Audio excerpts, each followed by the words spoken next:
ஆண்டவர் ஆபிரகாம் பண்ண வாக்குத்தத்தம் கிறிஸ்துவில் நிறைவேறணும். அப்ப ஆபிரகாம் ஜீவனுள்ள போது, பூமியில இருக்கும் போது அந்த வாக்குத்தத்தம் நிறைவேறுச்சு. அதே நேரத்தில் கிறிஸ்து வரும்போது கொஞ்சம் நிறைவேறுச்சு.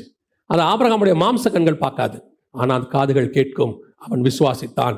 அதே காரியத்தான் கர்த்தர் உங்களுக்கும் சொல்லுகிறார். கர்த்தர் வாக்குத்தத்தம் பண்ணினார், அது ஒரு நாள் நிச்சயம் நடக்கும். ஒருவேளை நீங்கள் இருக்கும்போது நடக்காது, உங்கள் பிள்ளைகள் வாழ்க்கையில் அது நடக்கும். உங்கள் பிள்ளைகள், உங்கள் சந்ததிகள் அதை பார்ப்பார்கள். வருகை தாமதித்தால் கர்த்தர் அதை நிறைவேற்றி கொடுக்க வல்லமை உள்ளவர். ஒன்று மட்டும் நிச்சயம், இங்கே நடக்காவிட்டாலும் பரலோகத்தில் நடக்கும்.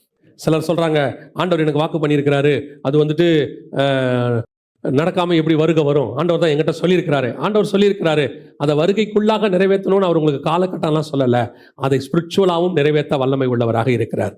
நீ வானத்து நட்சத்திரத்தை போல சந்ததியை பார்ப்பார்னா, அவர் அப்படி பார்க்கல, பேரன வரைக்கும் தான் பார்த்தாரு. ஆனால் அந்த சந்ததி கிறிஸ்துவின் மூலமாக வானத்தின் நட்சத்திர சந்ததி உருவாயிருச்சு.